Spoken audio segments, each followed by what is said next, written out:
नमस्कार, आप देख रहे हैं आर्या न्यूज। मैं हूं आपके साथ पल्लवी सिंह।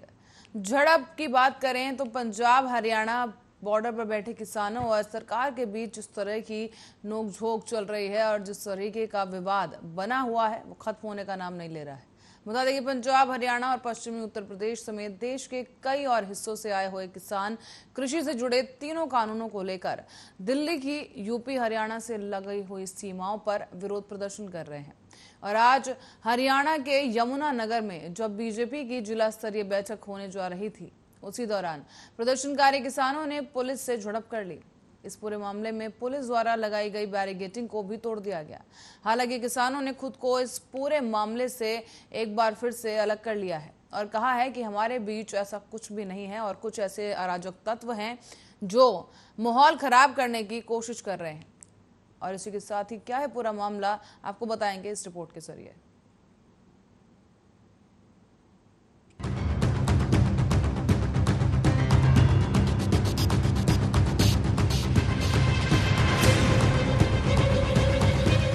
हरियाणा के यमुनानगर में आज बीजेपी की जिला स्तरीय बैठक से पहले किसानों ने जमकर विरोध प्रदर्शन दर्ज कराया। किसानों ने अलग अलग चौराहों पर मोर्चाबंदी करके बीजेपी सरकार के खिलाफ नारे लगाए और बीजेपी नेताओं की गाड़ियों को रोकने की कोशिश भी की। पुलिस ने उन्हें रोकने के लिए बैरिकेड लगाया तो किसान बैरिकेडिंग तोड़कर आगे बढ़ने लगे। तस्वीरों में आप साफ देख सकते हैं कि किस तरीके से पुलिस द्वारा लगाई गई बैरिकेडिंग पर प्रदर्शनकारी किसान चढ़ गए और बैरिकेडिंग को तोड़ने का प्रयास करने लगे। ये तस्वीरें याद दिला रही हैं 72वें गणतंत्र दिवस की, जिस दौरान लगातार उपद्रवी प्रदर्शनकारी लाल किले की तरफ बढ़ रहे थे और लाल किले पर निशान साहेब का झंडा लहरा दिया था, जहां पर तिरंगा देश की शान में लहराया जाता था। हम उन्हें प्रदर्शनकारी उपद्रवी इसलिए कह रहे हैं क्योंकि देश का किसान इस तरह से देश का अपमान कतई नहीं करेगा। खैर, आपको बता दें कि लाल किले पर जो प्रदर्शनकारी चढ़ाई करने की कोशिश कर रहे थे तो उस समय भी ट्रैक्टरों से बैरिकेडिंग तोड़ी गई, पुलिस पर पथराव हुआ, तलवारों को लहराते हुए प्रदर्शनकारी पुलिस पर हमला करने लगे थे और लगातार प्रदर्शनकारी उपद्रवी ट्रैक्टरों के साथ लाल किले की ओर बैरिकेडिंग को तोड़ते हुए आगे बढ़ने लगे। यह तस्वीरें एक बार फिर से दोहराई गई हैं। यमुनानगर में आज बीजेपी की जिला स्तरीय बैठक से पहले उपद्रवी प्रदर्शनकारियों की पुलिस से जमकर झड़प हुई। इस दौरान प्रदर्शनकारियों ने पुलिस द्वारा लगाई गई बैरिकेडिंग को भी तोड़ा और इस दौरान पुलिस और किसानों के बीच झड़प हुई। आपको बता दें कि डीएसपी ने बताया है कि कैबिनेट मंत्री मूलचंद शर्मा आगमन था और उनकी बैठक भी थी। स्थानीय विधायकों और मंत्रियों का भी यहां आना था। किसानों ने पहले ही कहा था कि हम इनका विरोध करेंगे और किसी भी कीमत पर यह कार्यक्रम नहीं होने देंगे। पुलिस और किसानों का आमना सामना हुआ। कुछ लोगों ने बैरिकेड पर ट्रैक्टर चढ़ाया है। किसान नेताओं से बात की गई है तो उन्होंने कहा है कि हम इसके लिए माफी मांगते हैं। हमारे बीच में भी कुछ ऐसे तत्व मौजूद हैं जो हमारा कहना नहीं मानते। इन पर कानूनी कार्रवाई की जाएगी। आपकी जानकारी के लिए आपको बताते चले कि किसानों ने गिरफ्तारियां भी दी हैं। बीजेपी की जिला स्तरीय बैठक में हरियाणा के परिवहन मंत्री मूलचंद शर्मा, शिक्षा मंत्री कमल लाल गुर्जर, पूर्व केंद्रीय मंत्री रतन लाल समेत कई नेता पहुंचे। किसानों ने नए कृषि कानूनों को लेकर बीजेपी के नेताओं के विरोध में पुलिस बैरिकेडिंग को तोड़ दिया था। उधर किसान नेता राकेश टिकैत ने एक बयान में कहा कि भारत सरकार बातचीत करना चाहती है तो हम बिल्कुल तैयार हैं। 22 तारीख से हमारा दिल्ली जाने का कार्यक्रम होगा। 22 जुलाई से संसद सत्र शुरू हो रहा है। 22 जुलाई से हमारे 200 लोग संसद के पास धरना देंगे। मैंने ये नहीं कहा था कि कृषि कानूनों को लेकर हम यूएन जाएंगे, बल्कि हमने कहा था कि 26 जनवरी के घटना की निष्पक्ष जांच हो जाए। अगर यहाँ की एजेंसी जांच नहीं कर रही है तो क्या हम यूएन जाएंगे? बता दें, ये किसान नए कृषि कानूनों के खिलाफ पिछले साल से विरोध प्रदर्शन कर रहे हैं। सैकड़ों किसान दिल्ली बॉर्डर पर पिछले साल 26 नवंबर से जमा हैं। इनकी मांग है कि बिना किसी शर्त के नए कृषि कानूनों को रद्द किया जाए। आपको बताते चले नए कृषि कानूनों में आखिर है क्या। तो पहले कानून में एक ऐसा इकोसिस्टम बनाने का प्रावधान है जहां किसानों और व्यापारियों को राज्य की एपीएमसी के रजिस्टर्ड मंडियों से बाहर फसल बेचने की आजादी होगी। इसमें किसानों की फसल को एक राज्य से दूसरे राज्य में बिना किसी रोक टोक के बेचने को भी बढ़ावा दिया जाएगा। बिल में मार्केटिंग और ट्रांसपोर्टेशन पर खर्च करने की बात कही गई है ताकि किसानों को अच्छा दाम मिल सके।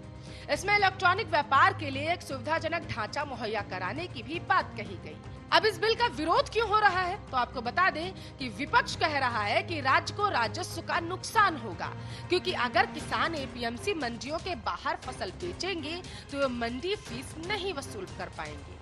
कृषि व्यापार अगर मंडियों के बाहर चला गया तो कमीशन एजेंटों का आखिर क्या होगा। इसके बाद धीरे धीरे एमएसपी के जरिए फसल खरीद बंद कर दी जाएगी। मंडियों में व्यापार बंद होने के बाद मंडी ढांचे की तरह बनी ई नेम जैसे इलेक्ट्रॉनिक व्यापार प्रणाली का भी आखिर क्या होगा। तो वहीं दूसरे कानून के तहत किसान कृषि व्यापार करने वाली फर्मों, प्रोसेसर्स, थोक व्यापारी, निर्यातकों या फिर बड़े खुदरा विक्रेताओं के साथ कॉन्ट्रैक्ट करके पहले से तय एक दाम पर भविष्य में अपनी फसल बेच सकते हैं। 5 हेक्टेयर से कम जमीन वाले छोटे किसान कॉन्ट्रैक्ट से लाभ कमा पाएंगे। बाजार की अनिश्चितता के खतरे को किसान की जगह कॉन्ट्रैक्ट फार्मिंग करवाने वाले प्रायोजकों पर डाला गया है। अनुबंधित किसानों को गुणवत्ता वाले बीज की आपूर्ति सुनिश्चित करना, तकनीकी सहायता और फसल स्वास्थ्य की निगरानी, ऋण की सुविधा और फसल बीमा की सुविधा उपलब्ध कराई जाएगी। इसके तहत किसान मध्यस्थ को दरकिनार कर पूरे दाम के लिए सीधे बाजार जा सकते हैं। किसी विवाद की सूरत में एक तय समय में एक तंत्र को स्थापित करने की भी बात कही गई। अब विपक्ष ये कह रहा है कि कॉन्ट्रैक्ट फार्मिंग के दौरान किसान प्रायोजक से खरीद फरोख्त पर चर्चा करने के मामले में कमजोर होगा। छोटे किसानों की भीड़ होने से शायद प्रायोजक उनसे सौदा करना पसंद न करे। किसी विवाद की स्थिति में एक बड़ी निजी कंपनी, निर्यातक, थोक व्यापारी या प्रोसेसर्स जो प्रायोजक होगा उसे बढ़त होगी। चलिए अब तीसरे कानून की बात करते हैं। तो आपको बताते चले कि तीसरे कानून में अनाज, दलहन, तिलहन, खाद्य तेल, प्याज और आलू को आवश्यक वस्तुओं की सूची से हटाने का प्रावधान किया गया। इसका अर्थ यह हुआ कि सिर्फ युद्ध जैसी असाधारण परिस्थितियों को छोड़कर अब जितना चाहे इनका भंडारण किया जा सकता है। इस कानून से निजी सेक्टर का कृषि क्षेत्र में डर कम होगा, क्योंकि अब तक अत्यधिक कानूनी हस्तक्षेप के कारण निजी निवेशक आने से लगातार डर रहे थे। कृषि इंफ्रास्ट्रक्चर में निवेश बढ़ेगा, कोल्ड स्टोरेज और फूड सप्लाई चेन का आधुनिकीकरण होगा या किसी सामान के मूल्य की स्थिरता लाने में किसानों और उपभोक्ताओं दोनों को मदद देगा। प्रतिस्पर्धी बाजार का वातावरण बनेगा और किसी फसल के नुकसान में कमी आएगी। अब इस पर विपक्ष का मत अलग है। असाधारण परिस्थितियों में कीमतों में जबरदस्त विपक्ष कह रहा है कि इजाफा होगा, जिसे बाद में नियंत्रित करना मुश्किल हो जाएगा। बड़ी कंपनियों को किसी फसल को अधिक भंडार करने की क्षमता होगी। तो वही किसान संगठनों का आरोप है कि नए कानून की वजह से कृषि क्षेत्र में पूंजीपतियों और कॉरपोरेट घरानों के हाथों में चला जाएगा और इसका नुकसान सीधे तौर पर किसानों को होगा। Special desk, Arya news.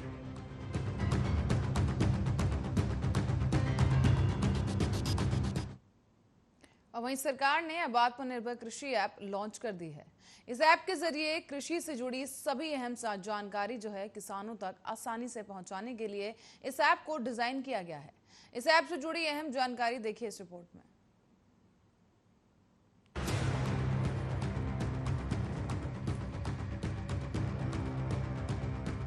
PM Modi ने कृषि जगत में विकास के लिए एक और कदम बढ़ा दिया है। आत्मनिर्भर भारत के सपने को साकार करने की ओर पीएम मोदी का ये कदम आत्मनिर्भर भारत में किसानों की भागीदारी सुनिश्चित करेगा, जिसके लिए सरकार ने एक नई ऐप आत्मनिर्भर कृषि ऐप लॉन्च की है।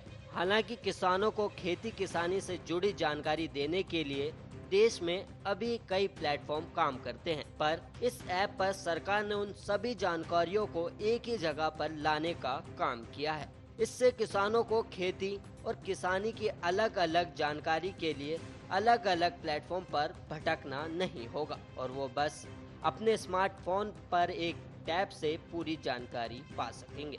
इससे पहले भी पीएम मोदी ने किसानों के लिए शिक्षा का महत्व समझाने की और पहल की थी। कृषि से जुड़ी शिक्षा को, उसकी प्रैक्टिकल एप्लीकेशन को स्कूल स्तर पर ले जाना भी आवश्यक है। प्रयास है कि गांव के स्तर पर मिडिल स्कूल लेवल पर ही कृषि के विषय को इंट्रोड्यूस किया जाए। इससे 2 लाभ होंगे। एक लाभ तो ये होगा कि गांव के बच्चों में खेती से जुड़ी जो एक स्वाभाविक समझ होती है उसका वैज्ञानिक तरीके से विस्तार होगा। दूसरा लाभ ये होगा कि वो खेती और इससे जुड़ी तकनीक, व्यापार, कारोबार, इसके बारे में अपने परिवार को ज्यादा जानकारी दे पाएंगे। इससे देश में एग्रो एंटरप्राइज को भी और बढ़ावा मिलेगा। पीएम मोदी हमेशा से डिजिटल भारत के सपने को बढ़ावा देते नजर आए और कैशलेस इकोनॉमी को प्रेरणा दी। साथ ही पीएम मोदी किसानों को भी डिजिटल प्लेटफॉर्म से जोड़ने की कोशिश में है। पीएम मोदी ने लोगों को डिजिटल माध्यम से नई विचारधारा की ओर बढ़ने की अपील भी की है। पीएम मोदी ने खुद किसानों के खाते में डिजिटल पेमेंट के माध्यम से पैसे ट्रांसफर किए। इस बेहतर पावन अवसर पर देश में कृषि से जुड़ी सुविधाएं तैयार करने के लिए 1 लाख करोड़ रुपए का विशेष फंड लॉन्च किया गया है। आज के पवित्र दिन पर लॉन्च किया गया है। इससे गांवों में बेहतर भंडारण, आधुनिक कोल्ड स्टोरेज की चेन तैयार करने में मदद मिलेगी और गांव में रोजगार के अनेक अवसर तैयार होंगे। इसके साथ साथ 8.5 करोड़ किसान परिवारों के खाते में पलक झपकते आपने देखा होगा, स्विच ऑन किया और पीएम किसान सम्मान निधि के 17,000 करोड़ रुपए सीधे 8.5 करोड़ किसानों के खाते में जमा हो गए। कोई बिचौलिया नहीं, कोई कमीशन नहीं, सीधा किसान के पास चला गया। संतोष इस बात का है कि इस योजना का जो लक्ष्य था वो लक्ष्य हासिल हो रहा है। हर किसान परिवार तक सीधी मदद पहुंचे और जरूरत के समय पहुंचे, इस उद्देश्य में ये योजना सफल रही है। बीते 1.5 साल में इस योजना के माध्यम से 75,000 करोड़ रुपए सीधे किसानों के बैंक खाते में जमा हो चुके हैं। इसमें से 22,000 करोड़ रुपए था कोरोना के कारण लगे लॉकडाउन के दौरान किसानों तक पहुंचाए गए। तो वहीं अब इस ऐप के जरिए कृषि जरूरत से जुड़ी विभिन्न जानकारियों को सरकार ने किसान मित्र नाम के राष्ट्रीय डिजिटल प्लेटफॉर्म पर एकत्रित कर दिया है। इसमें कृषि विभाग, मौसम विभाग, ISRO national water informatics centre, भारतीय कृषि अनुसंधान केंद्र और सरकार के अन्य मंत्रालय एवं विभागों की किसानों के लिए उपयोगी जानकारी शामिल है। इसी जानकारी को अब ज्यादा आसान तरीके से किसानों को इस ऐप के माध्यम से उपलब्ध कराया गया है। बता दें कि आत्मनिर्भर कृषि ऐप देश की 12 स्थानीय भाषाओं में उपलब्ध होगी। इसमें अंग्रेजी के साथ साथ हिंदी, तमिल, मराठी, गुजराती और बांग्ला शामिल है। ऐप पर जानकारी पढ़ने की जरूरत भी नहीं है। किसान 12 भाषाओं में इस जानकारी का अनुवाद भी सुन सकते हैं। इस ऐप को टेक महिंद्रा ने तैयार किया है। सरकार की ये ऐप अभी एंड्रॉयड और विंडोज के ऐप स्टोर पर उपलब्ध है। किसानों के साथ साथ किसान उत्पादक संगठन, कृषि विकास केंद्र, गैर सरकारी संगठन, स्वयं सहायता समूह और स्टार्टअप भी मुफ्त उपयोग कर सकते हैं। इस ऐप को खासतौर से ऐसे डिजाइन किया गया है कि ये स्लो इंटरनेट कनेक्टिविटी में भी काम करेगी। साथ ही आपको बता दें कि ये ऐप जीपीएस पर काम करती है और ऐसे में जब आप ऐप डाउनलोड करते हैं तो ये उस जगह की लोकेशन के हिसाब से वहां के मौसम की जानकारी फोन में सेव कर लेता है ताकि किसान बाद में भी उस जानकारी का लाभ उठा सके। इस ऐप को डाउनलोड करने के बाद किसान को किसी तरह का रजिस्ट्रेशन नहीं कराना होता, क्योंकि ये ऐप किसान का कोई डेटा कलेक्ट नहीं करता। बस किसान को अपनी फोन की लोकेशन ऑन रखनी होती है और अगर किसान को अपने खेत या स्थान के अलावा किसी और जगह की जानकारी चाहिए तब उसे ऐप में पिन कोड या वहां की लोकेशन डालनी होगी। News desk, Arya news.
वहीं कॉफी को लेकर कई तरह की अफवाहें हैं, पर ज्यादातर लोग कॉफी पीना बेहद पसंद करते हैं। चाय और कॉफी कुछ लोगों के लिए इतनी अहम होती है कि उनके बिना लोगों का दिन भी शुरू नहीं होता। पर क्या आप ये जानते हैं कि कॉफी एक औषधि के रूप में भी प्रयोग की जा सकती है? कॉफी के बारे में कुछ ऐसे ही चौंका देने वाले फैक्ट्स देखिए इस रिपोर्ट में।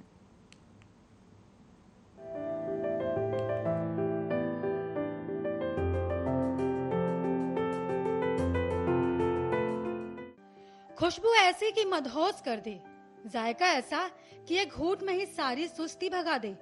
इसलिए आजकल के भाग दौड़ भरी जिंदगी में इंस्टेंट एनर्जी के लिए एक प्याला इंस्टेंट कॉफी ज्यादातर लोगों की पहली पसंद होती है।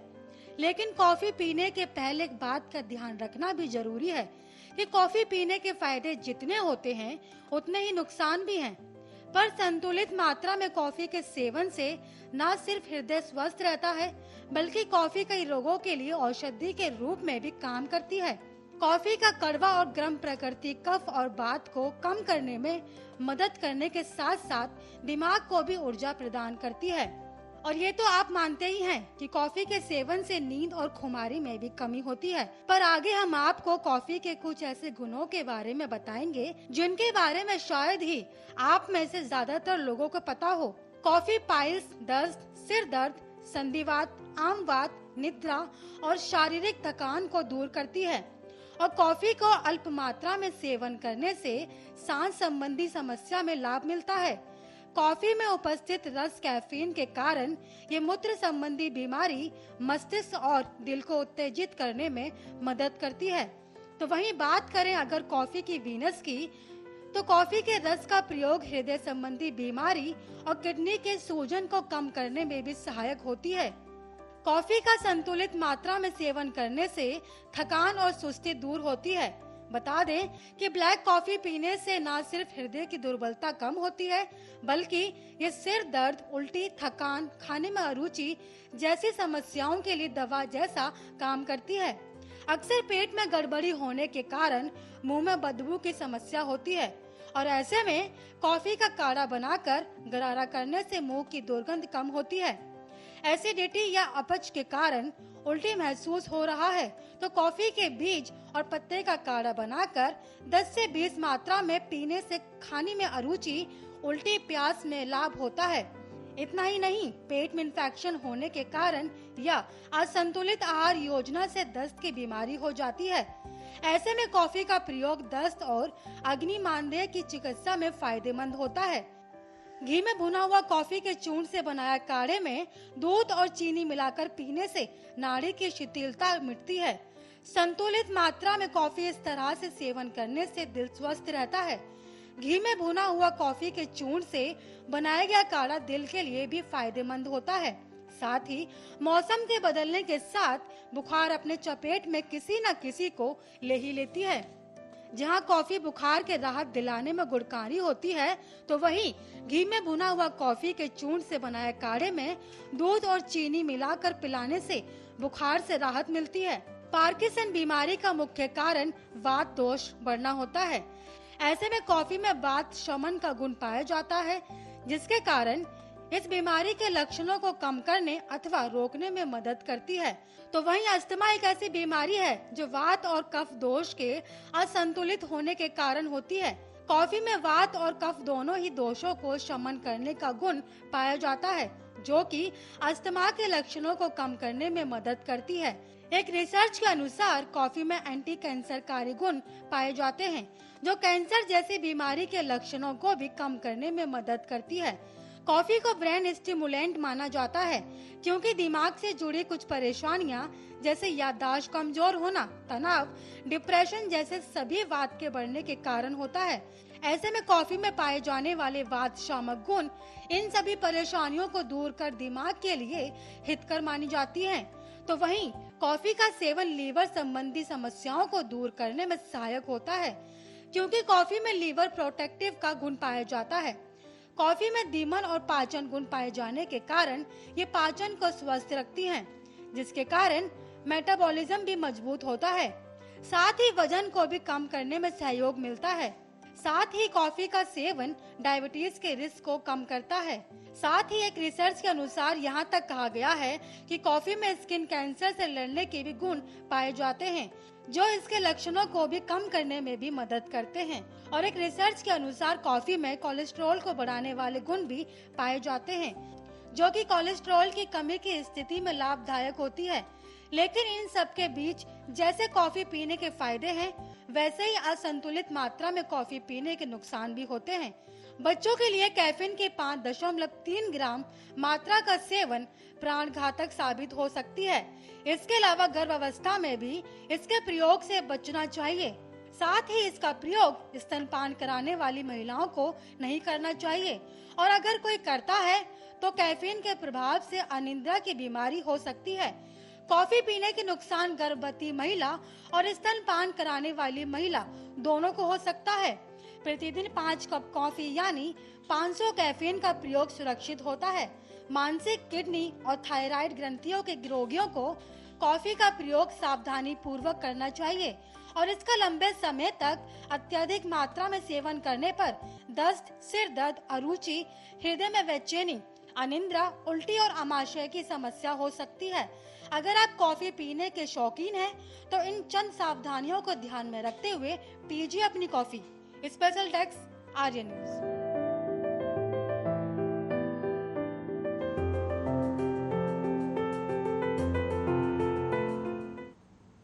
और इसी के साथ फिलहाल के लिए बुलेटिन में इतना ही। देश और दुनिया की तमाम खबरों के लिए देखते रहिए आर्य न्यूज।